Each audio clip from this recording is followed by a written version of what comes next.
बिस्मिल्लाहिर्रहमानिर्रहीम, अस्सलाम वालेकुम नाज़रीन, आप देख रहे हैं दिला स्टार। मैं हूं यासिर रशीद और प्रोग्राम में मेरे साथ मौजूद हैं सीनियर सहाफ़ी राना मोहम्मद अजीम साहब। नाज़रीन, आज कराची में जामिया कराची के अंदर एक अफसोसनाक वाक़या पेश आया, जहां पर एक डिपार्टमेंट के बाहर चीनी बाशिंदों को निशाना बनाया गया, उनकी वैन को निशाना बनाया गया और ये इसकी ज़िम्मेदारी BLA जो कल अदम BLA उसने कबूल की। लेकिन ये हालिया जो दहशतगर्दी की लहर फिर से जन्म लेना शुरू होने वाली है, इसका तदारुक किस तरीके से किया जाएगा उस मुल्क के साथ जिसके साथ हमारे रवाबित हैं, मुआशी तौर पे, सियासी तौर पे, हम अमन और भाईचारे का पैगाम भी हमें जहाँ से मिलता है, हम जिसको पहुँचाते हैं, उस मुल्क के बाशिंदों को पहले टारगेट किया गया था जब दासू पावर प्लांट पे हमला किया गया था और अब ये इधर टारगेट किया गया है। तो इसके पीछे मुहर्रिकात क्या हैं? बात को यहाँ से भी आगे बढ़ाएंगे और सियासी मंजरनामे में बात करेंगे। राना साहब की तरफ चलते हैं। राना साहब, इससे पहले कि मैं दौरा सऊदी अरब की बात करूँ, आज के वाक़े को आप किस नज़र से देखते हैं और इसके पीछे मुहर्रिकात क्या जानते हैं? बिस्मिल्लाहिर्रहमानिर्रहीम, अस्सलातु वस्सलामु अलैका या सय्यदी या रसूल अल्लाह, अस्सलातु वस्सलामु अलैका या सय्यदी या हबीब अल्लाह। देखें यार सर, एक तो बड़ी क्लियर बात है कि पाकिस्तान के अंदर बदअमनी पैदा करने वाले अनासर, पाकिस्तान के अंदर पाकिस्तान को गैर मुस्तहकम करने वाले अनासर जो हैं वो एक दफ़ा दोबारा मुतहर्रक हो गए और ये बाकायदा एक प्लानिंग के तहत सब कुछ हो रहा है कि पाकिस्तान के अंदर अफरा तफरी पैदा की जाए, पाकिस्तान के अंदर ऐसा माहौल पैदा किया जाए कि जिससे लगे कि पाकिस्तान के अहम तरीन अदारे नाकाम हो गए। और ये सारा कुछ आपको पता है कि वो कुव्वतें कारी हैं जो पाकिस्तान के खिलाफ हैं, जो पाकिस्तान के अंदर मुख्तलिफ तंजीमों को फंडिंग करती हैं, जो पाकिस्तान के अंदर मुख्तलिफ कालादम तंजीमों के जरिए दहशतगर्दी के मंसूबे बनाती हैं। इस पे भी जिस तंजीम के ताने बाने मिले हैं उसका भी आपको पता है कि उसकी फंडिंग भारत से होती थी, उसके पीछे भारत खड़ा था, उनके ट्रेनिंग कैंप भारत के अंदर है, उनके ट्रेनिंग कैंप जो है पहले अफगानिस्तान के अंदर होते थे, अब भारत के अंदर, और भारत के साथ साथ एक और हमसाया मुल्क हमारा जो है उसके अंदर उनके ट्रेनिंग कैंप मौजूद हैं। और ये सारा कुछ बाकायदा एक प्लानिंग के तहत पाकिस्तान को गैर मुस्तहकम करने के लिए किया जा रहा है। क्या सर मैं समझता हूँ कि इस पे पाकिस्तानी इदारे जो है इसकी साजिश को तो नाकाम कर देंगे, लेकिन असल में वो साजिश जो पाकिस्तान के अंदर हो रही है जिससे दहशतगर्दों को तकवीयत मिल रही है उसको नाकाम करना सबसे ज्यादा जरूरी है। यानी वो साजिश क्या है? वो साजिश है पाकिस्तान के अहम अदारों के खिलाफ बयानबाजी, पाकिस्तान के अहम अदारों को तनकीद का निशाना बनाना, पाकिस्तान के अहम तरीन अदारों के हवाले से गलत और नासेबा गुफ्तगू करनी, ऐसी बकवासियात करनी जो मुल्क के लिए ठीक नहीं है। और ये बकवासियात भी जो है वो बैठ के पार्लियामेंट के अंदर करना, ये वो चीजें हैं जिससे पाकिस्तान के अंदर अदम इस्तेहकाम पैदा करने की कोशिश की जा रही है। और मैं बिल्कुल आपको कहूँ पाकिस्तान के इदारे इंशाअल्लाह ताला इससे निपट लेंगे, लेकिन अब फैसला करना होगा पाकिस्तान के इदारों को कि ऐसी तमाम कुव्वतें, ऐसे तमाम तबकात जो पाकिस्तान के अंदर अफरा तफरी पैदा करना चाहते हैं, जिनको गैर मुल्की फंडिंग हो रही है और जो पाकिस्तान के अंदर दहशतगर्दी को प्रमोट कर रहे हैं, और चाहे वो कोई अरकान असम्बली हैं, चाहे वो कोई भी शख्स है, और ऐसे वो तमाम लोग जो पार्लियामेंट उसके अंदर बैठकर अफवाज पाकिस्तान के खिलाफ या पाकिस्तानी इदारों के खिलाफ बात करते हैं, जब तक उनसे निपटा नहीं जाएगा, जब तक उनके खिलाफ इक़दाम नहीं किया जाएगा, उस वक्त तक अगर आप ये समझें कि पाकिस्तान से मुकम्मल तौर पर दहशतगर्दी को का खात्मा हो जाएगा या दहशतगर्दी ग्रुपों को खत्म कर देंगे, तो ऐसा मुमकिन नहीं। आप उसके तदारुक का ये कुलिया समझते हैं? राना साहब, बात कर लेते हैं दौरा सऊदी अरब के हवाले से। इतनी बड़ी काबीना को लेकर दौरा सऊदी अरब की रवानगी की इतलात, बातें बहुत सी चलना शुरू हुई। आज की इतलात ये हैं कि बड़े मियाँ साहब जो हैं वो कानूनी पेचीदगियों की वजह से उन्होंने अपना दौरा सऊदी अरब मुलतवी कर दिया है। क्या आप उसके असरात इनके दौरे पे भी देखते हैं कि क्या यहाँ का दौरा भी मुलतवी हो सकता है, ये जो लोग यहाँ से जा रहे थे? नहीं जी, इनका दौरा बिल्कुल मुलतवी नहीं हो सकता। हम आपको 2 दिन इसमें बड़ी खबरें दे दूँ। एक तो तीसरी दफ़ा इनके शेड्यूल में तब्दीली आई है जो पाकिस्तान से डेलीगेशन आ, और बहुत से नाम ऐसे हैं जो इस डेलीगेशन में से निकाले जा रहे हैं। इसमें से कुछ ये भी कहा जा रहा है, जो मुझे सफारती सराय ने हमें इस बात की तस्दीक की है, कि ये भी कहा जा रहा है कि हो सकता है कि शरीफ खानदान की जो एक बहुत बड़ी तादाद यहाँ पे आ रही थी जिसमें उनके मुलाजमीन तक शामिल थे, उनमें से भी कुछ की कमी कर दी जाए, ये भी सुनने में आ रहा है। और अगर कमी नहीं की जाएगी तो फिर वो उनके अखराजात जो है वो सरकारी खाते से नहीं होंगे।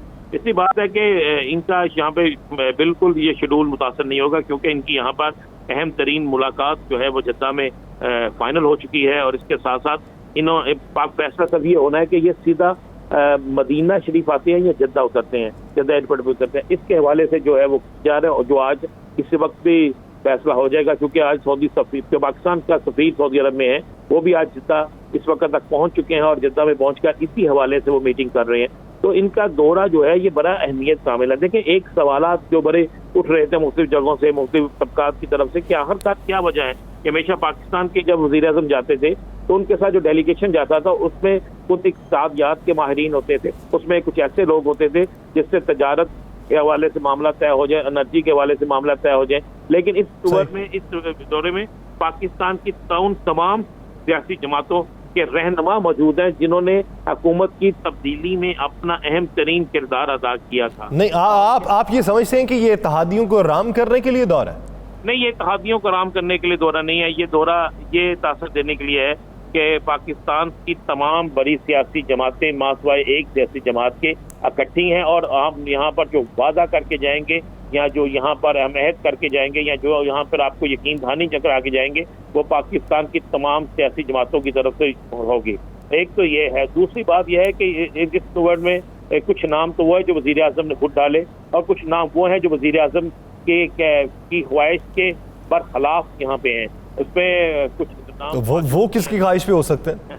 वो किसी और की ख्वाहिश है। देखें, एक बात ध्यान में रखिएगा, मैं बार बार एक बात कहता हूँ, पाकिस्तान पीपल्स पार्टी किसी सूरत में भी मुस्लिम लीग नून को अकेले किसी चीज का क्रेडिट नहीं लेने देगी। ये मैं आपको बरमला कह रहा हूँ, पाकिस्तान पीपल्स पार्टी मुस्लिम लीग नून को अकेले किसी चीज का क्रेडिट नहीं लेने देगी। अगर सऊदी अरब से मामला मजीद पहले ही बेहतर है और मजीद कोई बड़ा रिलीफ मिलता है तो उसका क्रेडिट बिलावल भुट्टो जरदारी भी लेंगे, उसका क्रेडिट दीगर सियासी जमातें भी लेंगी। वो सिर्फ मुस्लिम लीग नून को ये क्रेडिट नहीं लेने देंगे। ये बात बिल्कुल एक तो ये तासर है यहाँ पे देने आ रहे हैं कि जनाब हम पाकिस्तान के अंदर बड़े सियासी पिलर इकट्ठे हैं और हमारा फैसला एक फैसला है और हम आपको यकीन दहानी कराते हैं कि हम इकट्ठे होकर आपके हर फैसले का, चाहे किसी की हुकूमत आए, हम आपके साथ खड़े होंगे। एक तो ये तासर देने हैं। दूसरा, फिर मैंने कहा कि कुछ लोग इसलिए हैं कि एक क्रेडिट जो है वो किसी एक शख्स को ना मिले, हम सबको क्रेडिट मिले।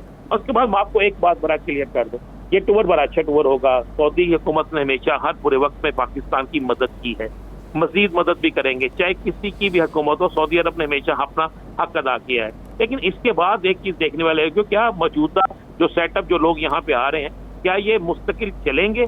क्या आइंदा आने वाले दिनों में इन सब की पॉलिसी एक होगी? क्या यहाँ पर जो वो वादा करके जा रहे हैं वही होगा? और क्या ये टूर जो है स्पेशल इस मामले के लिए है? क्योंकि सुनने में तो ये बात आ रही थी कि शायद बाबूजी जो है वो भी यहाँ पे जब पहुंचेंगे तो यहाँ पहुंचकर एक मीटिंग भी होगी और कुछ मामला तय भी होंगे। और अगर बाबूजी नहीं आ रहे तो फिर वो मीटिंग भी नहीं होगी, और अगर बाबूजी नहीं आ रहे तो फिर ये भी हो सकता है कि मरियम साहिबा जो हैं वो भी इससे ड्रॉप हो जाएं, क्योंकि इस पर भी सोशल मीडिया में बड़ा शोर मच रहा है कि जब यानी अगर कोई ड्रॉप होता है, कोई स्किप होता है तो बहरहाल ये दौरा होना ही होना है। ये दौरा होना जी, ये दौरा फाइनल है। मैं आपको बड़ा क्लियर कह दूं, हर सूरत में ये दौरा होना है और इस दौरे से हुकूमत को बहुत उम्मीदें वाबस्ता हैं और शहबाज शरीफ जो हैं वो इस दौरे को एक ट्रम्प कार्ड के तौर पर इस्तेमाल करना चाहते हैं और उनको यकीन है कि तेल के हवाले से, पेट्रोल के हवाले से और दीगर मामला के हवाले से वो एक बड़ा ब्रेक थ्रू जो है वो लेकर जाएंगे और उस बड़े ब्रेक थ्रू से उन्हें फायदा मिलेगा। ये फायदा मिलेगा। राना साहब, इस वक्त जो मुल्क के अंदर बिजली की लोड शेडिंग की सूरत हाल है, 7000 मेगावाट से ज़्यादा का शॉर्टफॉल है। वज़ीर आज़म इमरान खान PTI हुकूमत पर तनकीद कर रहे हैं, फिर से जवाज़ वही है, आज भी जवाज़ वही पेश किया। इन्होंने वक्त पे फ्यूल नहीं ख़रीदा, इन्होंने पावर प्लांट्स की मरम्मत नहीं करवाई। उन्होंने कहा कि मुश्किल वक्त है लेकिन 1 मई से सूरत हाल बेहतर हो जाएगी। एक तरफ बिजली के शॉर्टफॉल को बेहतर करने के दावे हैं और दूसरी तरफ महंगाई का उनसर मज़ीद बढ़ने के खदशात भी हैं। सब्सिडी जो ख़त्म की जाएगी तो आइंदा का मुआशी मंजरनामा क्या होगा? देखिए जी, आइंदा का मुआशी मंजरनामा ये होगा कि हर रोज़ सड़कों पर एक जुलूस होगा, हर रोज सड़कों पर एक एहतजाज होगा। गरीब आदमी जो पहले ही महंगाई की चिक्की में पिस रहा था अब बिल्कुल किस तरह खत्म हो जाएगा। देखें, यही हुकूमत, यही जो मौजूदा हुकूमत अपोजिशन में ये इमरान खान पे तनकीद करते थे, ये कहते थे बिजली क्यों महंगी है, ये कहते थे पेट्रोल क्यों महंगा है, ये कहते थे IMF की तरफ आप क्यों जा रहे हैं, ये कहते मुझसे तनकीदें करते थे। मुझे याद है कि ये कहते थे कि लोड शेडिंग तो खत्म है, ये जानबूझ के की जा रही है, इनकी नहली है। मुझे बताएं, उनके पास तो पहले हुकूमत के पास तो चले ना तजर्बाकार टीम थी, इनके पास तो तजर्बाकार टीम थी। इसहाक डार साहब 3 माह पहले 4 माह पहले सोशल मीडिया पे आ रहा था बजट बना रहे हैं, तो इनके बाकी सारे ब्यूरोक्रेट्स इनके अपने थे। तो अब अचानक 8 घंटे 7 घंटे की लोड शेडिंग, 800 रुपए किलो नींबू मिलना पाकिस्तान के अंदर, क्या ये कभी हुआ था हिस्ट्री में? आप मुझे राना साहब 1200 रुपए किलो भी देसी मिलता है? देसी मिलता, अंदाजा लगाएं। अब आप नींबू ले लें या मटन का 1 किलो मटन ले लें, ये दोनों की कीमतें एक जैसी हैं। अब इनके क्या ना राना साहब नहीं, मटन बहुत ऊपर तक चला गया है। बस आप देख लें कि बेहतरीन लोग यहाँ पे मौजूद हैं, बेहतरीन इक़्तिसादी माहिरीन मौजूद हैं, लेकिन उसके बावजूद भी क्या सूरत हाल है। इससे मैं समझता हूँ कि पाकिस्तान के अंदर महंगाई का एक नया तूफान आएगा। 1 मई से ईद पर जो तोहफा मिल रहा है पाकिस्तानी कौम को, मुझे जो नजर आ रहा है वो महंगाई का तोहफा मिल रहा है। ईद पर पाकिस्तानी कौम जो है वो घरों के अंदर जो 2 टाइम ईद पर लोग गोश्त खा सकते थे, शायद आज इस दफा वो भी ना उनको मैसर हो। और फिर ये सारे लोग याद करेंगे साबिक हुकूमत इमरान खान को कि वो बेहतर थे। देखें, पेट्रोल की कीमत बढ़ेगी, हर चीज की कीमत बढ़ेगी, बिजली की कीमत बढ़ेगी, हर चीज की कीमत बढ़ेगी। पाकिस्तान के अंदर गरीब आदमी आज उसकी तनख्वाह कितनी है, आप उसकी तनख्वाह में 10,000 इजाफा भी कर दे, फर्क नहीं पड़ेगा। चीजें अशिया नोश की कीमतों में कहाँ तक इजाफा है। तो मैं आपको बड़ा क्लियर कर दूं, आने वाले दिनों में 2 तहरीकें चलेंगी। आने वाले दिनों में 2 तहरीकें चलेंगी। वो तहरीकें किस हद तक असरअंदाज हो सकती हैं, इस पर मजीद भी बात करेंगे, लेकिन एक शॉर्ट ब्रेक के बाद वापस आएंगे, गुफ्तगू को यहीं से कंटिन्यू करेंगे। नाज़रीन, स्टे विद अस।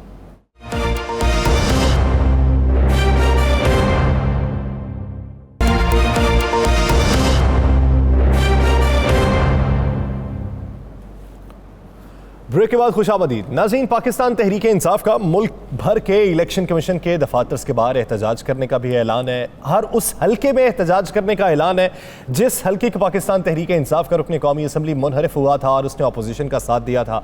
ये आइंदा की हिकमत अमली है।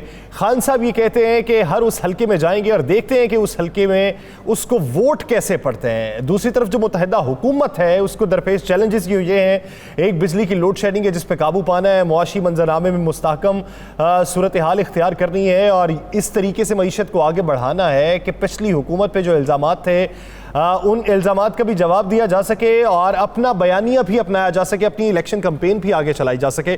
तो ये 2 मुख्तलिफ नज़रियात हैं, उनको किस हद तक पजीराई मिलेगी और किस तरीके से मिलेगी, इस पर बात करने के लिए हमें ज्वाइन किया है पाकिस्तान तहरीक इंसाफ की रहनुमा आलिया हमजा साहिबा ने और पाकिस्तान मुस्लिम लीग नून के सीनियर रहनुमा कैसर अहमद शेख साहब ने। राना अजीम साहब के साथ मौजूद ही हैं। शेख साहब, सबसे पहले आपकी तरफ आऊँगा। मौजूदा सूरत हाल में देखें, आपने ये कहा कि पीपल्स पार्टी ये कहती थी PTIMF हुकूमत है ये पाकिस्तान तहरीक इंसाफ की। IMF के पास अब आप लोग भी गए, $2 अरब का कर्ज इजाफी भी मिलेगा। अब फिर से IMF के चुंगल में हम हैं, फिर से सब्सिडी दर्जा बदर्जा ख़त्म करनी पड़ेगी, पेट्रोलियम मसनूआत को बढ़ाना पड़ेगा, बिजली की कीमतों को बढ़ाना पड़ेगा। मईशत को किस तरीके से बेहतर करेंगे सर? बिस्मिल्लाहिर्रहमानिर्रहीम। देखिए, IMF के बाद पाकिस्तान कोई 22-23 बार गया है, हर हुकूमत आई है। असल बात यह है, मैं आपको बताऊं कि हमारे यहाँ जो फाइनेंस मिनिस्टर होता है वो भी IMF या वर्ल्ड बैंक से होता है, जो स्टेट बैंक का गवर्नर होता है वो भी वहाँ से आता है। अब आप बताइए, जब तक कोई कौमी असम्बली का मेंबर, बजट बनाना होता है कौमी असम्बली के मेंबर ने, जब तक कोई कौमी असम्बली का मेंबर फाइनेंस मिनिस्टर नहीं होगा, उसकी तो ख्वाहिश ही यही होगी कि ज़्यादा से ज़्यादा कर्जा लिया जाए और उसको खर्च किया जाए। तो यही हुकूमतों का हमारा राह है। आज तक आप देखिए, जो भी हुकूमत आई है उसने कर्जे लिए हैं और कर्जे उतारने की तरफ तो तवज्जो नहीं की, और डेवलपमेंट वो खर्च कहाँ होता है किसी को पता नहीं है। मैं ये कहता हूँ, जब बजट पूरे का पूरा कौमी असम्बली बनाती है, सेनेट में जाता ही नहीं है, सेनेट का तल्लक ही बजट से नहीं, तो बजट बनाने वाला फाइनेंस मिनिस्टर आज तक कोई 1-6 महीने मुझे याद है कि कोई कौमी असम्बली का मेंबर आया हो। हमारी पार्टियां ऐसा क्यों नहीं करती कि कोई ऐसे मेंबरों को इलेक्ट कराएं जो फाइनेंस मिनिस्टर कॉम्पिटेंट हो। ये सारे के सारे अगर बाहर से लेंगे तो आप तो ज़्यादा से ज़्यादा कर्जे लेते जाएंगे और IMF के चुंगल में ही फंसते रहेंगे। आप बताइए कि इमरान खान साहब ने कहा था कि अगर मैं IMF के पास जाऊँगा तो उससे पहले मैं खुदकशी कर लूँगा। अब आप बताइए कि लफ्ज़ बातें तो ऐसी की जाती हैं। अभी शुरू है, आज जो हालात छोड़ के गए हैं इमरान खान, वो $11 अरब कुल रह गया हमारे पास रिजर्व जो स्टेट बैंक के पास है, और तकरीबन 1-1.5-2 अरब हर महीने के ऊपर डिपेंड करता है, खसारा हो रहा है हर माह। तो ये वही श्रीलंका वाला हाल। शेख साहब, जब इतने कम रिजर्व आपके पास मौजूद हैं, आपको पता है कि इस वक्त मुल्की मसाइल किस हद तक हैं, फिर आप बड़े बड़े सड़कों के मंसूबे भी अनाउंस कर रहे हैं, आप ये भी कह रहे हैं कि आवाम को रिलीफ दिया जाएगा, डीजल एक तरफ नायाब है, उसकी कीमत बढ़ने वाली है। तो ये सब कुछ फिर किस तरीके से 1.5 साल में मुकम्मल करेंगे जब इतने बड़े मंसूबे भी शुरू कर देंगे, लैपटॉप स्कीम भी जाएगी, उनको सब्सिडी भी दी जाएगी, आवाम को किस तरीके से फिर आएंगे? ये बात आपकी बड़ी दुरुस्त है। ये किस तरह की, क्योंकि हमें चाहिए रेवेन्यू ज़्यादा हासिल करें। ये लोग यहाँ जो अमीर आदमी है ना, उससे टैक्स लिया जाए। देखिए मैं आपको बताऊं, कल का वाकया, मैं कराची आ रहा था, चन्योट से पहले मैं लाहौर जाने लगा, तो मेरी गाड़ी में तो पेट्रोल पहले था, मेरे पीछे एक डीगो वैगन थी, डाला था, वीगो डाला था, उसको 2000 रुपये का डीजल कल चन्योट में नहीं मिल सका, उसने मुझे मेरे पीछे नहीं आ सका। ये तो हालत है हमारी, ऑलरेडी बन गई। और फिर वे आप जैसे कह रहे हैं कि लेकिन बड़े बड़े सड़कों की ज़रूरत है। अब हमारे यहाँ ही देख लीजिए, चन्योट में इतना लोगों ने धरना दिया, मैं जब जाता हूँ मुझे इतना सख्त मेरे खिलाफ वावाला करते हैं कि आप जो है पिंडी भटिया से चन्योट कभी आप जाके देखें, और उसके अलावा फैसलाबाद से चन्योट। तो अगर हमारा तो टारगेट यही है कि हमें वो लेकिन शेख साहब कथा कराने के लिए माजरत, वो तो आपके दौरे हुकूमत में नहीं बन सकी, वो तो पीटीआई पे तो वो उसका क्लेम बनता ही नहीं है ना। वो तो आपका जब दौरे हुकूमत था उसके अंदर भी नहीं वो बन सकी थी, उससे तो टूट फूट का शिकार हुए 2.5 से ऊपर का अरसा होने वाला है। आप ज़्यादा हो गया थे पिछले 7-8 साल। आप सही कह रहे हैं, जब हमारा 5 साल का दौर था तब भी मैं चिल्लाता रहा, असेंबली में बातचीत करता रहा, रोज़ कहता रहा। अब लोग तो मुझे पकड़ते हैं ना, वो कहते हैं आपको हमने एमएनए बनाया। अब आप बताइए मेरे पास क्या ऑप्शन है। आप दुरुस्त कह रहे हैं, हमारे वक्त में भी नहीं बनी, फिर 3.5 साल पीटीआई ने नहीं बनाई, अब हमारी हुकूमत आई है, तो लोगों का तो सिर्फ यही डिमांड है कि भाई अब आप दोबारा हुकूमत में आ गए। डिमांड्स बहुत सारी हैं, लेकिन अमल किस किस पे होगा, ये एक सवाल है। राना साहब आपकी तरफ आएंगे, मुझे आलिया साहिबा से एक सवाल करना है। आलिया साहिबा, हिकमत अमली ये बनाई पीटीआई ने कि हर उस मुनहरिफ रुकने कौमी असम्बली के हल्के में जाएंगे जिसने गद्दारी की पीटीआई के साथ और जिसने साथ दिया अपोजिशन का, जो अब हुकूमत में बैठी हुई है। ये हिकमत अमली आपको किस हद तक कारगर साबित होती दिखाई देती है अगले इलेक्शन? बिस्मिल्लाहिर्रहमानिर्रहीम। सबसे पहले तो याद साहब मैं एक तो ये बात कर लूँ, वाकई कैसे शेख जैसे लोग जो हैं, मैंने इनके साथ काम किए, ही हाईली कॉम्पिटेंट, चीज़ों को समझते हैं। मुझे तो यही तकलीफ होगी कि इतने अच्छे लोगों को होते हुए पीएमएलएन में पीएमएल को ऐसे इंपोर्टेड मशीर क्यों लाने पड़े, और ऐसे लोग क्यों लाने पड़े कि जिनका बैकग्राउंड इतना दागदार है। अब मैं कुछ चीज़ों पर आ जाऊँ। मिफ्ता इस्माइल, जब हमारी हुकूमत थी, हम हुकूमत को पेट्रोल की कीमत मजीद 1 रुपया भी नहीं बढ़ाने देंगे, और मिफ्ता इस्माइल जो कल कह रहे थे हम पेट्रोल पर 1 रुपये भी सब्सिडी नहीं देंगे, तो मतलब मुनाफिकत का मीनार तो आप यहीं से देख लें कि इनका मुनाफिक होने का मयार क्या है। 11 अप्रैल की, सिर्फ 11 अप्रैल की बात है, नई हुकूमत पाकिस्तान को IMF गुलामी से निजात दिलाएगी। 24 अप्रैल को मुबारक हो IMF डील बहाल हो गई है। और यही मैं आपको बता रही हूँ कि हमने तो IMF के स्टेट बैंक को गिरवी रख किया था, तो हम तो इंतजार कर रहे थे कि कब ये स्टेट बैंक की गिरवी वहाँ से छुड़वाएंगे और पाकिस्तान को आज़ाद और खुद मुख्तार बनाएंगे। लेकिन हम तो ये देख रहे हैं कि वो रजा बाकिर, जिन्हें ये IMF का एजेंट कहते थे, उन्हीं की उंगली पकड़कर ये कल IMF वालों से डील करने वहाँ पर बैठे हुए थे। फिर आज आपने इनसे ये जो बात की थी, डीजल के लिए किसान रुल गए, गंदुम की कटाई का मौसम है, कपास की दवाई का सीजन है, लेकिन यहाँ पर क्या है, रातों रात डीजल गायब हो गया है। अब हालात क्या हैं? ये जो मौजूदा इम्पोर्टेड हुकूमत है ना, ये जो राग अलापते थे, ये नाअहल तो थे ही, लेकिन इस तरह की हरकतें करेंगे हमें ये नहीं पता था। इन्होंने आते फर्नेस ऑयल फूंक दिया, LNG के 4 महंगे कार्गोज कर दिए, और मैं ये अवाम को बता रही हूँ कि फी यूनिट की लागत 30 रुपए से भी बढ़ जाएगी, और अगले 2 माह में जो फ्यूल एडजस्टमेंट की मद में बिजली में इजाफा होगा ना, अभी तो आते इन्होंने 8 रुपया पर यूनिट इजाफा करे,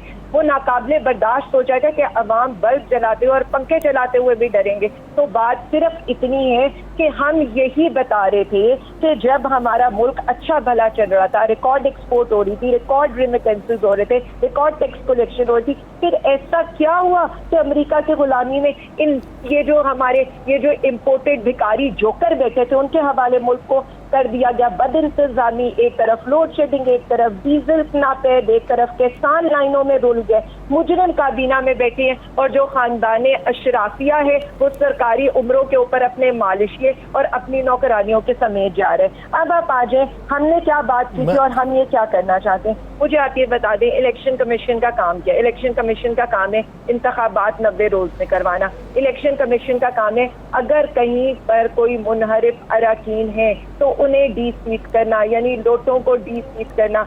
मेरा सवाल यहाँ पर एक और भी आता है 30 दिन आइन कहता है कि मुनहरिफ अराकीन को डी-सीट करना है। 29वें दिन मैं भी इंतजार करूंगी, पूरी आवाम भी करेगी, मीडिया भी सुप्रीम कोर्ट के बाहर बैठ जाएगा। रात 12 बजे अदालत खुलती है कि नहीं खुलती कि इलेक्शन कमीशन को तौहीन आइन लगना चाहिए या नहीं लगना चाहिए। तीसरा काम इलेक्शन कमीशन का क्या था कि सिंध हाउस में जब नोटों की बोरियां खुल रही थी, जब जमीर की मंडियां लग रही थी, तो उसको रोकना। जब सेनेट में फ्लोर क्रॉसिंग हो रही थी और हम यूसुफ रजा गिलानी के केस में उनको डिस्क्वालीफाई कराने के लिए 1.5 साल वहां के चक्कर लगाते रहे, तो हमें चक्कर पे चक्कर ना देना बल्कि डिस्क्वालिफिकेशन करके साफ शफाफ इलेक्शन करवाना। अगर वो ये सब कुछ नहीं कर सकते और उसके बाद 63A की कार्रवाई करना या हमने जो इस्तीफे दिया उन्हें कबूल करके फौरी तौर पर इलेक्शन अनाउंस करना। जब वो आपकी डिमांड ये है कि नाहिली वाला केस निपटाया जाए फौरी तौर पे, 63A का भी फैसला हो। एक सेकंड मेरा सिर्फ यहाँ पर बात इतनी सी है कि अगर यहाँ पर ये सारे काम नहीं कर सकते तो इन्हें तो रिजाइन दे देना चाहिए। अदालत के सामने तो पहले ये सरेंडर कर चुके हैं और आज जो जिस तरह का सुप्रीम कोर्ट का भी फैसला आया है उसमें तो अब हदबंदियों के केस के लिए भी अब कोई इनके पास जवाब नहीं रह गया। इस वक्त पूरी कौम का मुतालबा ये है कि फौरी इलेक्शन करवाए जाए। ये जो इम्पोर्टेड हुकूमत ना अहल भिखारी हुकूमत, यानी आखिरी हल जो है वो फौरी इलेक्शन है, फौरी इलेक्शन से ही तमाम मामला ठीक हो सकते हैं। राना साहब आलिया साहिबा ये कहती हैं आखिरी हल जो है वो इम्पोर्टेड हुकूमत से बचाव का वो फौरी तौर पे इलेक्शन है, और दूसरी तरफ शेख साहब ये इकरार करते हैं कि हाँ हमें मुश्किलात तो हैं। फिर आपका सवाल क्या होगा? देखिए, मैं तो शेख साहब से यह सवाल करूंगा कि शेख साहब, हमारे प्रोग्राम में आपने मुतअद्दिद बार कहा कि मुल्क की मौशियत के लिए ये ज़रूरी है, ये ज़रूरी है। आपने IMF के मुताल्लिक भी जो हमारे प्रोग्राम में कहा वो भी रिकॉर्ड का हिस्सा है। आपने हमारे प्रोग्राम में स्टेट बैंक के हवाले से जो कहा वो भी रिकॉर्ड का हिस्सा है। तो अब मुझे बताएं कि क्या आप वो सारी पॉलिसियाँ जो साबका हुकूमत की थी उसी को अपनाने जा रहे हैं? IMF के पास भी जा रहे हैं, महंगाई भी जा रही है, और आपने खुद अभी कहा है कि जनाब हमारे जितने भी वजीर आते हैं IMF के पे रोल पे आते हैं। तो एक तो ये बता दें, क्या मुफ्ता इस्माइल साहब भी IMF के पे रोल पे हैं? अगर नहीं IMF के पे रोल पे हैं तो फिर वो सारे फैसले ऐसे क्यों कर रहे हैं जिसको कल आप जिनके खिलाफ थे कल आप? जी देखिए ना, आपने बड़ा अच्छा सवाल किया राणा साहब। देखिए, मुफ्ता इस्माइल साहब यहाँ कराची से तल्लक है, मेरे बड़े करीब है, मैं उनको बिजनेस कम्युनिटी से उनका तल्लक है, मैं बड़ी अच्छी तरह हमारा जान पहचान है। लेकिन बात ये बताइए कि वो आज तक कोई इलेक्शन तो जीत नहीं सके। अब मैं सारी ज़िंदगी अपना बिजनेस पॉलिटिक्स करके Karachi chamber of commerce industry का मैं प्रेसिडेंट था, तो मैंने वो छोड़ के मैं जब तक नहीं जाऊंगा जहाँ पे मसाइल का हल निकलता है। लोगों के गली मोहल्ले 29 साल से जा रहा हूँ, 6 बार इलेक्शन लड़े, और मेरा ये एम्बिशन है और मेरी ख्वाहिश है। लग ऐसा रहा है कि आप इस प्रोग्राम के अंदर पाकिस्तान मुस्लिम लीग नून की तर्जुमानी नहीं कर रहे, आप अपना गिला रिकॉर्ड करवा रहे हैं। नहीं यासर, ये गिला नहीं है, ये गिला नहीं, ये आप ऐसे ही समझ लें। मुझे गिला नहीं। राणा साहब जरा शेख साहब की सुने। नहीं, मैं ये कहना चाह रहा हूँ कि कोई भी बंदा मुझे गिला तो है ही। जब तक कौमी असम्बली के नहीं बनेगा आपके मुल्क की इकानमी के यही हालात होते रहेंगे। अगर बाहर से लाएंगे, अगर बगैर इलेक्टेड लोगों को जवाब देनी होगा, होता क्या है कि असम्बली के अंदर जो मेंबर होता है वो एक दूसरे से इंटरेक्शन भी होता है, एक मेंबर उसको पकड़ सकता है। यहाँ कभी फाइनेंस मिनिस्टर कभी किसी मेंबर को मिलता ही नहीं। वज़ीर आज़म तो पहले ही बहुत मजबूत होता है, फाइनेंस मिनिस्टर मिलता नहीं। मेरा गिला ये है कि ये कौमी असम्बली का प्रीरोगेटिव है। अगर आप कौमी असम्बली का प्रीरोगेटिव फाइनेंस मिनिस्टर जब तक बाहर से लाते रहेंगे, यही बाहर के एक्सपर्ट आप समझते हैं कि वो एक्सपर्ट हैं, उन्होंने रिजल्ट तो आज तक दिया नहीं। और की बात की कि देखें शेख साहब, क्या मुस्लिम लीग नून के आप तो पुराने तरीन इनके हैं, नून लीग के साथ आपकी वफादारी भी सामने है और आप अवामी जो लोगों की तकलीफ वो भी समझते हैं, तो फिर मुस्लिम लीग नून ऐसे फैसले क्यों कर रही है कि जो शख्स आज तक इलेक्शन नहीं जीत सका उसे वजीर बना दिया? आप मौजूद थे और लोग मौजूद थे, तो क्या मुस्लिम लीग जो है वो भी उसी डगल पे चल पड़ी है जो तबाही की तरफ जाएगी? ये मैं आपको बताऊं, पूरे पाकिस्तान से ले लें, दिल्ली डिवीजन, आगे सरगोदा डिवीजन, फैसलाबाद डिवीजन, आगे साउथ पंजाब, सारे वजीर तो आ रहे हैं लाहौर से 3 वजीर। ठीक है, जो हमारा जो डेमोक्रेसी है ना उसको सब इलाकों को भी आपने देना है। लाहौर ही की रिजर्व सीट की सारी दे दी। आप शेखुपुरा से 2 वजीर, आप सिटी रोड से यदि आपने कारोबार से 1 वजीर दे दिया, आपने रावलपिंडी से एक ले लिया, सियालकोट रावलपिंडी डिवीजन से 2 और बाकी पूरे पाकिस्तान से एक वजीर राना सनाउल्लाह बने और एक वजीर हमारे पीरजादा रियाज पीरजादा बने पूरे मुल्क से।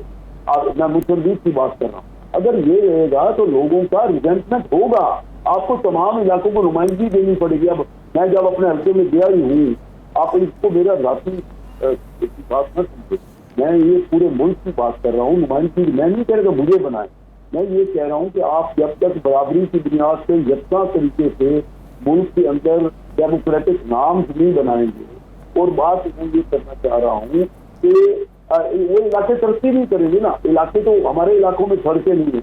मुझे तो घेर लिया जब मैं गया अभी हमारी हुकूमत होगी, बहुत से सैकड़ों लोगों ने, मैं नमाज पढ़ने गया तो मुझे घेर लिया लोगों ने कि चलो आपकी हुकूमत आ गई है, हमारे यहाँ बड़े अरसे से सड़कें फैसलाबाद रोड और सिंधी बतियां रोड नहीं बनाए।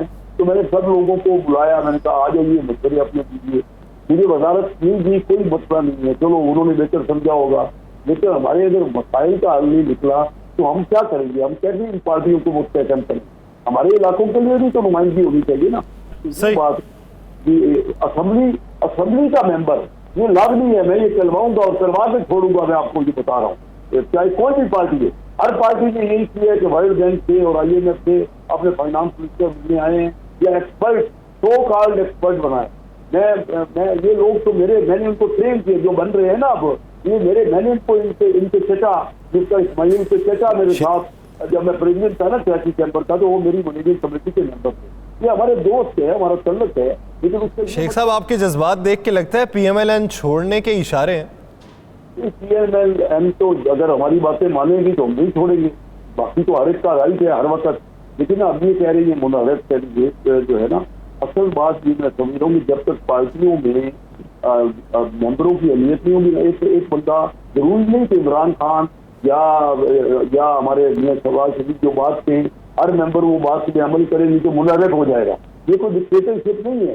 क्योंकि आप वोट लेके जब वोट लेते हैं ना, तो लोग हमें वोट देते हैं, पार्टी का टिकट भी होता है और लोगों का वोट भी होता है। हमारे इलाकों में 7 जिलों में सिर्फ एक सीट निकली है किसी भी पार्टी की। मतलब मैं आपको बस बात को खत्म कर रहा हूँ, मियांवाली, बक्सर, हिसाब, जांगी, संजोत, हाफिजाबाद और ये सारे लिया, इन 7 जिलों में से सिर्फ मुस्लिम नवाज की एक सीट है, पीपल पार्टी की कोई सीट नहीं है, JUI की कोई सीट नहीं है, MCM की कोई सीट नहीं है। यानी हक के लिए आवाज उठानी है, और हक के लिए अगर आवाज उठाएंगे और वो उसका सदेबाब नहीं होता तो फिर फैसला तो करना पड़ेगा। एक ब्रेक लेनी है, ब्रेक के बाद वापस आएंगे, आलिया हमजा साहिबा की तरफ जाएंगे, पाकिस्तान तहरीक इंसाफ के मंशूर पे बात करेंगे और बात ये करेंगे कि हिकमत अमली उनकी किस हद तक बेहतर जा रही है या उसे किस हद तक तब्दील करने की जरूरत है। कहीं नहीं जाएगा, स्टे विद अस।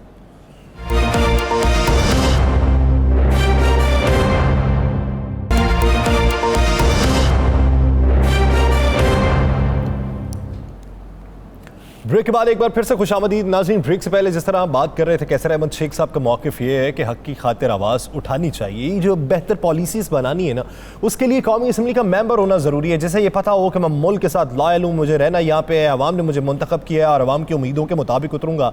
तो इसलिए बाहर से इम्पोर्ट किए गए या दूसरे लोगों को एडहॉकिज़म की बुनियाद पर वजारतें नहीं देनी चाहिए। ये एक बुनियादी सवाल उनकी जानिब से उठाया गया। आलिया साहिबा, पाकिस्तान तहरीक इंसाफ की स्ट्रेटजी देखें, इमरान खान साहब ये कहते हैं कि सूरत हाल ये है कि हम इस्लामाबाद जाएंगे, वहीं पे बैठ जाएंगे और तब तक बैठे रहेंगे जब तक नए इलेक्शन नहीं हो जाते। तो क्या हम ये समझें कि 2014 जैसा धरना फिर से होने जा रहा है?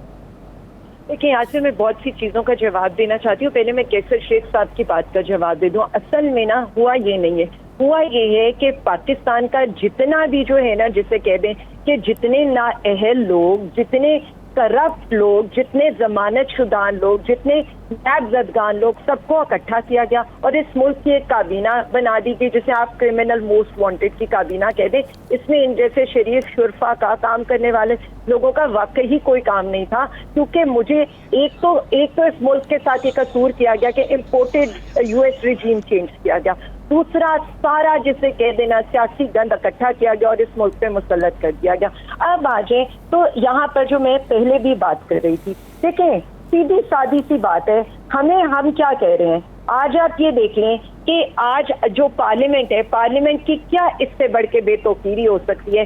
करप्ट हुकूमत, उसके बाद जो हमारे मुनहरिफ अरकान में से करप्ट राजा रियाज, उन्हें पब्लिक अकाउंट्स कमेटी के ऊपर यानी जो है बिल्ली को दूध की रखवाली पर आपने बिठा दिया। उसके बाद हमारे मुनहरिफ अरकान में से नूर आलम साहब को उन्होंने बना दिया आज अपोजिशन लीडर, यानी हुकूमत भी ये खुद करेंगे, अपोजिशन भी ये खुद करेंगे। अब आप आ जाइए, इमरान खान को कहते हैं ना कि फाशिस्ट लीडर था, ऐसा था, और ये अब इनकी फाशिज्म देखें। कल चेयरमैन साहब ने इधर आकर खिताब करना था लाहौर में, आज इन्होंने ऐवाने इकबाल को सारी तैयारियां जब हमारी पार्टी कर चुकी है, उन्होंने उसको बंद कर दिया। तो हमारे पास कौन सा रास्ता बच जाता है? यहाँ पर प्रिजन वैन्स मौजूद हो जाए, यहाँ पर ये तक शोशे छोड़ दिए जाए कि अगर स्पीकर यहाँ पर अगर नहीं वोटिंग कराएगा तो तौहीन अदालत के ऊपर डिस्क्वालीफाई हो जाएगा, या सारे के सारे MNAs को प्रिजन वैन के अंदर डालकर ले जाया जाएगा। तो इस रिजीम चेंज को आप क्या कहेंगे? उससे आगे आप ये देखें, इलेक्शन कमीशन के हालात देखें। इलेक्शन कमीशन वोटों के अगेंस्ट कुछ करने को तैयार नहीं है, हमारे इस्तीफे कबूल करने को तैयार नहीं है। सिंध के ऊपर हमारे 2 MNAs जिन्होंने यानी पार्लियामेंट हाउस के ऊपर, पार्लियामेंट लॉजेस के ऊपर इंसारुल इस्लाम के गुंडे हमला करें, वो ठीक है। सिंध हाउस के अंदर जिस तरह की जमीनों की मंडियां लगे, वो ठीक है। यहाँ पर जमहूरियत के ऊपर जिस तरह का शब खून मारा जाए, वो ठीक है। लेकिन अगर हमारे लोग एहतजाज करें तो उन्हें हथकड़ियां लगाकर अंदर बंद कर दो। इससे बढ़ के फाशिस्ट हुकूमत कौन? ठीक, मैं उससे आगे यानी आप मैं इस तरफ वापस, यानी इस वक्त मजमूई तौर पे आप ये बात कर रही हैं कि इलेक्शन कमीशन ने भी PTI के साथ ठीक नहीं किया। इस वक्त मौजूदा जो रजीम है वो ये समझती है कि हम इस तरीके से हुकूमत जो चलाएंगे, तो आप ये समझते हैं कि ये फाशिस्ट हुकूमत है। राना साहब, आप बड़े खामोश हैं। मैं आपकी तरफ आलिया साहिबा आता हूँ। राना साहब का एक सवाल ले लें बीच में। राना साहब, आलिया साहिबा की डिमांड ये कि PTI ये चाहती है कि मौजूदा जो स्नैरियो है ये ठीक नहीं है, ये सारे करप्ट लोग हैं और इन्होंने बिल्ली को दूध की रखवाली पे बिठा दिया हुआ है। तो आप क्या समझते हैं कि अगर ये मौजूदा हुकूमत ये सारी करप्टी है तो फिर ये चलेगी कैसे? देखिए, मैंने जितना पहले कहा था कि मौजूदा हुकूमत का चलना बड़ा मुश्किल है, क्योंकि इसमें हर रंग के हर किस्म के लोग वहाँ पे मौजूद हैं, यानी हर सियासी जमात के लोग मौजूद हैं, जिनकी अपने अपने मंशूर है, जिनका अपना अपना नजरिया है, जिनके अपने अपने तरीक़ेकार है। ये इनका चलना इसमें मुश्किल, जिस आज कैसे शेख साहब ने बड़ी खुल के बात की, तो ये हुकूमत के लिए एक खतरे का अलार्म है, हुकूमत के लिए खतरे की एक घंटी बज गई है। मैं आलिया साहब से एक सवाल करना चाहूँगा। आलिया साहबा, आपने कहा कि ऐवान इकबाल बंद कर दिया, तो क्या फिर आप ये जलसा या कन्वेंशन लाहौर की सड़कों पे करेंगे? दूसरी बात है कि इस्लामाबाद धरना किस महीने में मुतवक्के है? मई, जून, इन दोनों में से किस महीने में मुतवक्के है? देखिए जी, हमारी तरफ से राना साहब, हम तो ये चाहते हैं कि एक दिन के लिए भी जो है ना ऐसी इम्पोर्टेड हुकूमत हमें मंजूर नहीं है। लेकिन मसला ये जो आपने कहा है ना, हम तो सड़कों पर निकल आए हैं। हमने पहले भी 126 दिन का धरना दिया था। हम वैसे भी जलसे जुलूस करने के हमें हमारे लिए ये चीजें मैटर नहीं करती हैं। इनको लगता था कि ये हमें हुकूमत से निकालेंगे, हम चुप करके घर बैठ जाएंगे। लेकिन वो बंदा उठा, अपनी डायरी उठाई और अवाम में चला गया। सिचुएशन ये नहीं है, सिचुएशन इससे आगे की है, क्योंकि अवाम जो इस वक्त आप छोड़ दें, PTI में क्या है, आपने अवाम में रिजेंटमेंट देखी है, आपने अवाम में गम और गुस्सा देखा है। मैं एक छोटी सी आज आपको एक एग्जांपल दे देती हूँ जो स्पीडीली यहाँ पर जस्टिस प्रोवाइड की जा रही है। मरियम नवाज का उम्रे पर जाने का केस है, केस जमा हुआ, समाअत के लिए मुकर्रर हुआ, एक बेंच तश्कील हुआ, एक मेंबर ने माजरत कर ली, बेंच टूट गया, उसी वक्त दूसरा बेंच बन गया, उसी वक्त तीसरा बेंच बन गया, और उस वक्त तक बेंच बनते और टूटते रहेंगे जब तक मरियम बीबी को उम्रे के लिए पासपोर्ट इशू होने का इशारा नहीं हो जाएगा। उससे बढ़कर भी देख लें, यहाँ पर मुनहरिफ अरकान की 63A के लिए अदल जो है ना वो ईद तक छुट्टियों पर चला गया, जबकि वहां पर क्या हो रहा है कि एक भगोड़े मफरूर इश्तिहारी को पासपोर्ट इशू किया जा रहा है। तो हम तो इंतजार में बैठे हैं, इदारों की तरफ देख रहे हैं हम तो कि इदारे किस तरह से अवाम के ऊपर एक्सपोज हो रहे हैं। तो यहाँ पर तो बगावत हो चुकी है, अवाम बगावत कर चुकी है, अवाम बगावत कर चुके हैं। राना साहब, एक आखिरी सवाल, ब्रेक पे जाना है, टाइम कम है। एक आखिरी सवाल शेख साहब से जो आपका रहता है। शेख साहब, मेरे यहाँ से एक सवाल कर लें। जी जी राना साहब, शेख साहब, ये बता दें कि अगर इन्होंने मुफ्ता इस्माइल को तब्दील ना किया और कोई अरकान कौमी असम्बली के रुकन को वजीर ना बनाया, तो फिर आप अपने एहतजाज के मुताबिक कब तक फैसला कर लेंगे?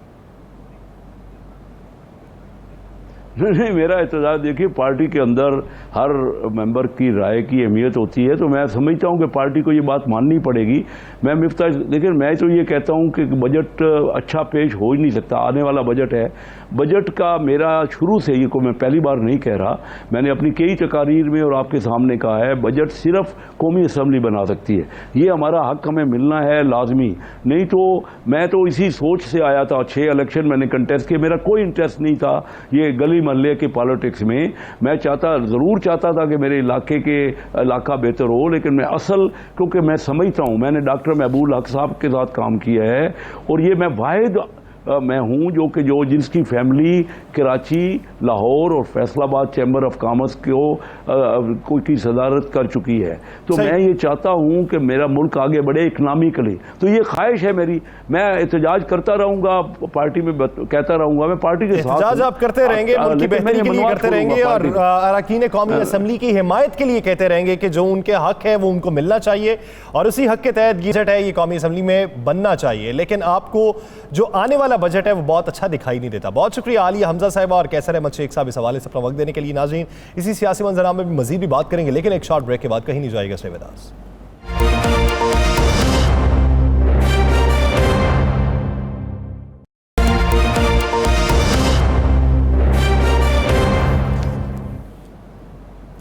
ब्रेक के बाद खुशामदीद। नाज़रीन, इस वक्त मुश्किलात किन को दरपेश हैं? वज़ीर-ए-आज़म शहबाज शरीफ साहब का कड़ा इम्तिहान है। मौजूदा हुकूमत के अंदर इतनी इत्तेहादी जमातें साथ में मिलाए हुए और तब्दीलियों की बाज़गश्त अभी से सुनने में आ रही है कि शायद कोई तब्दीलियां हो सकती हैं। अब किसको कहां पे एडजस्ट किया जाएगा? इतने दिनों के अंदर ये तमाम इत्तेहादी जमातों को साथ मिला के जब BNP मेंगल के भी आप तहफ़्फ़ुज़ात दूर करने में नाकाम रहे और एक हद तक आपने ये माना कि हम कामयाब हो चुके हैं, तो रफ्ता रफ्ता क्या ये तब्दीलियां होगी? अगर ये तब्दीलियां होंगी तो वजारत को किस हद तक मुस्तहकम रखा जा सकता है? एक बुनियादी सवाल है। राना साहब की तरफ बढ़ते हैं। राना साहब, ये अभी से वजारतों में तब्दीली की अफवाहें किस हद तक हकीकत है? देखिए, वजारतों की तब्दीली की जो अफवाहें हैं ये हकीकत है। पाकिस्तान पीपल्स पार्टी ने 3 मजीद वजारतें मांगी हैं और पाकिस्तान पीपल्स पार्टी ने एक चीज ये भी वाजे कर दी है कि उनकी वजारतों के अंदर किसी किस्म की कोई मुदाखलत जो है वो बर्दाश्त नहीं की जाएगी। और इसमें सिलसिला में आपको ये बड़ी खबर मैं दे दूं कि जो 3 वजारतें मांगी गई हैं उन तीनों वजारतों का तल्लक मुस्लिम लीग नून के उन वज़रा की वजारतें हैं जो मुस्लिम लीग नून के प्यारे वज़रा कहा जाता है। और उन वज़रा के हवाले से कुछ खदशात है पीपल्स पार्टी ने वो वजारतें 3 मांगी हैं। उन 3 वजारतों को अगर ये पीपल्स पार्टी को देते हैं तो मुस्लिम लीग नून के अपने लोग नाराज हो जाते हैं। अगर ये पीपल्स पार्टी को 3 वजारतें नहीं देते तो फिर पाकिस्तान पीपल्स पार्टी जो है वो बज़ाहिर तो इनके साथ नजर आएगी, लेकिन अंदर से पीपल्स पार्टी फिर कोई ना कोई अपना खेल खेलेगा। राना साहब, तज़किरा करेंगे वजारतें हैं कौन सी? देखें, ये एक वजारत तो है कि जिसमें जो चौधरी सरवर साहब के पास थी सिविल एविएशन के हवाले से, एक इस वजारत की उन्होंने डिमांड किया है कि यह पाकिस्तान पीपल्स पार्टी को दी जाए। दूसरा, पाकिस्तान रेलवे के हवाले से उनका कहना है कि यहाँ से पाकिस्तान पीपल्स पार्टी को दी जाए, तो यहाँ पाकिस्तान पीपल्स पार्टी जिसको कहती है उनकी इत्तेहादियों को वो वजारत दी जाए। और तीसरी जो वजारत है उसके हवाले से में यह आ रहा है कि तीसरी वजारत जो है वो इंफॉर्मेशन टेक्नोलॉजी की जो MQM को दी गई है वो वजारत भी जो है पाकिस्तान पीपल्स पार्टी कहती है कि हमें दी जाए, या शिपिंग की वजारत हमें दी जाए ताकि हम उसमें उसके हिसाब से अपने मामला को दुरुस्त कर सके। लेकिन इस वक्त MQM जो है वो उस वजारत को छोड़ने के लिए तैयार नहीं है। शिपिंग की वजारत जो है वो MQM वो IT की वजारत तो छोड़ेगी नहीं। MQM की क्या मजीद डिमांड भी कोई है? MQM जो है उन्होंने डिमांड देखें, एक तो MQM की क्लियर डिमांड पहले थी गवर्नरशिप के हवाले से, वो तो उनके पास नहीं आई।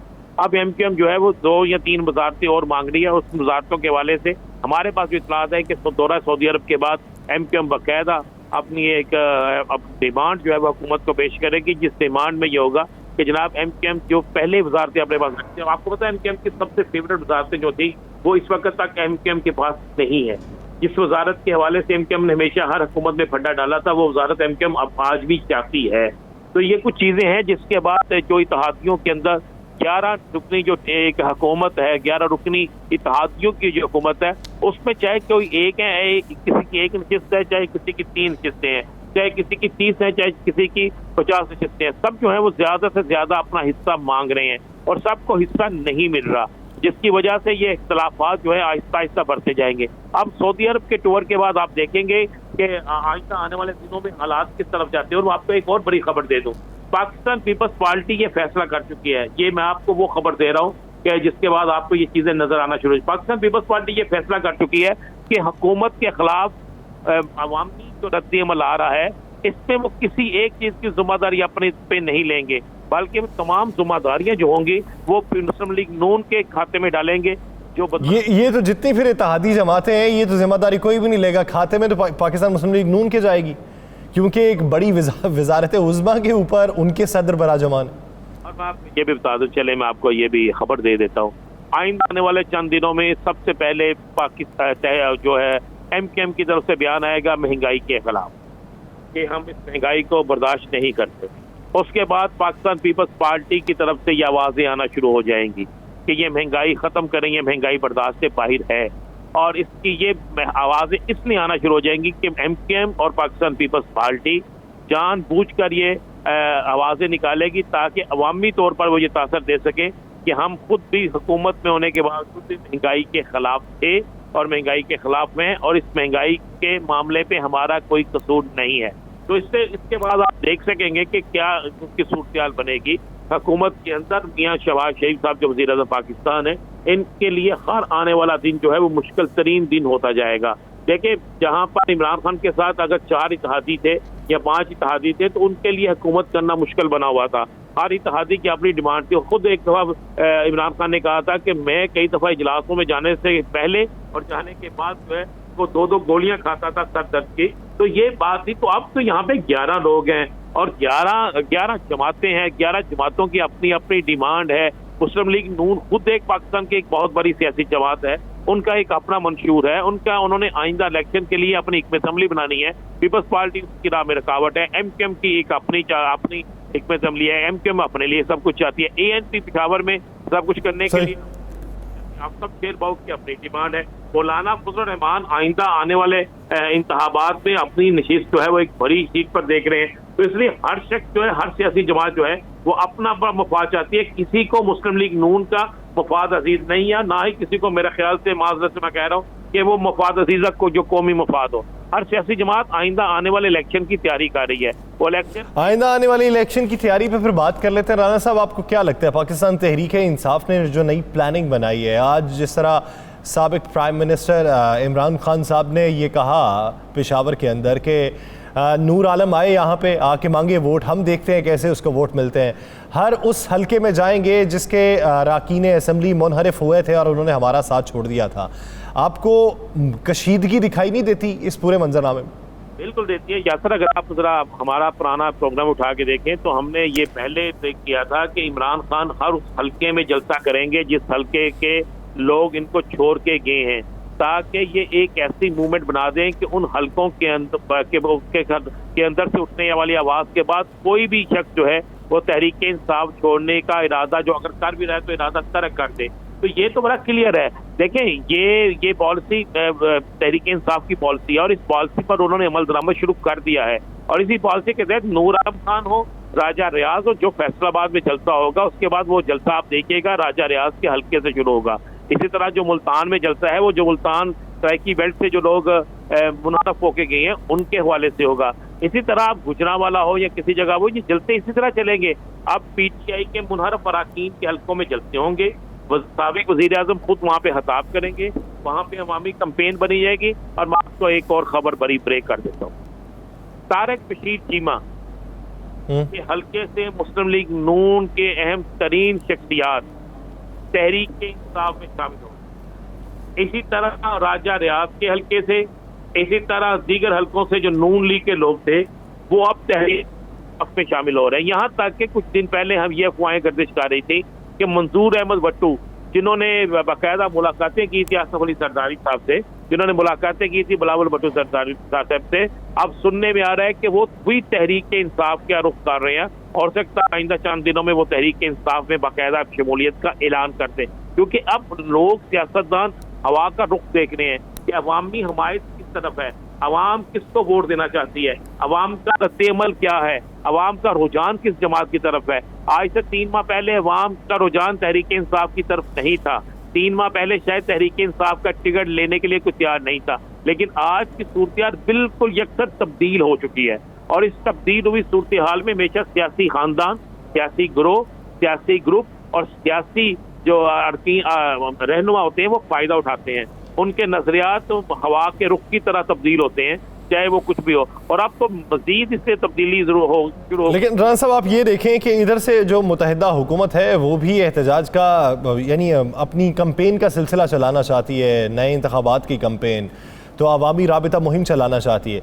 अब अवामी राबिता मुहिम में हम ये देखें कि जब एहतजाज चल रहे थे सिंध के अंदर तो हम ये कहते थे कि तसादुम होने का खदशा है, लेकिन अगर यहाँ पे एक तरफ एहतजाज होगा और दूसरी तरफ से अवामी कैंपेन होगी तो तसादुम यहाँ पे नहीं हो सकता।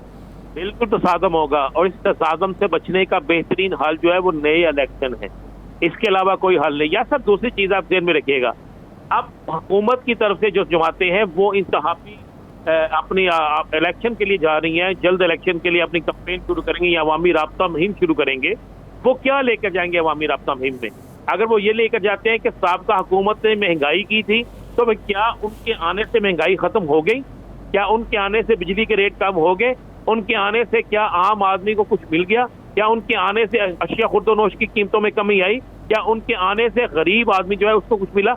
ये नहीं है। आप खुद देख रहे हैं, मुफ्ता इसमें कह चुके हैं 1 मई से हम पेट्रोल की कीमत बढ़ा रहे हैं, 1 मई से बिजली की कीमत बढ़ा रहे हैं। मैंने जिस तरह कहा कि नींबू जो है वो अब इस तरह है जिस तरह की ईद के ईद नींबू इस्तेमाल करें। पाकिस्तान में हर चीज नायाब होती जा रही है, महंगी होती जा रही है। डीजल मिल नहीं रहा, कटाई का इस वक्त चल रहा है, डीजल यहाँ पे नहीं मिल रहा। तो ये हुकूमत के जो लोग हैं ये क्या लेकर जाएंगे? देखें, अपोजिशन जो है इमरान खान तो ये लेकर जाएगा अपने एक बयानिया के मुझे क्यों निकाला गया, वो लेकर जाएगा कि मुझे अमेरिका के प्रेशर पे निकाला गया, मुझे वो कहेगा कि मुझे इंपोर्टेड हुकूमत को लाने के लिए निकाला गया, वो कहेगा कि मैं पाकिस्तान के मुफाद में बात करता था मुझे निकाला गया, मैं आलम इस्लाम के लिए बात करता था मुझे निकाला गया, मैंने बिजली सस्ती की मुझे निकाला गया, मैंने पेट्रोल की कीमतें नहीं बढ़ाई मुझे निकाला गया। ये उसके पास तो ये जवाब होगा।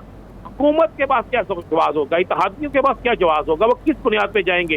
क्या कि हमने बिजली महंगी क्यों की? अगर वो कहेंगे IMF तो ये खुद IMF के पास चले गए हैं। अगर वो कहेंगे जनाब इमरान खान बर्बादी करके 3 साल में, तो उसके बाद जवाब होगा 3 साल में जो बर्बादी हुई है वो 3 साल में मैं दुरुस्त नहीं कर सका, तो ये 3 साल की बर्बादी को क्यों रो रहे हैं? ये सारी चीजें जो है ना या सर हालात चेंज हो रहे हैं। अब एक ही हल होगा, मैं समझता हूँ कि मेरे पास जो इतलात है वो अगर किसी जगह तसादम हुआ तो तसादम के फौरी बाद एक ही हल निकलेगा, वो हल होगा फौरी इलेक्शन, ताकि सब इलेक्शन में जाए। फिर जो तसादुम से बचने के लिए फौरी इलेक्शन ही वाहिद हल है। अगर पाकिस्तान तहरीक इंसाफ भी और पाकिस्तान मुस्लिम लीग नून, पाकिस्तान पीपल्स पार्टी भी यही चाहते हैं कि बेहतरीन मुस्तकबिल हो, तो वो फौरी इंतखाबात के हैं। बसूरत दीगर ये हमें तसादुम ही दिखाई देता है। नाज़रीन, दिला स्टार से मुझे और राना अज़ीम साहब को दीजिए इजाज़त। अपना बहुत सा रखिएगा। कल आपको मिलेंगे इसी वक्त। अल्लाह ने के बाद।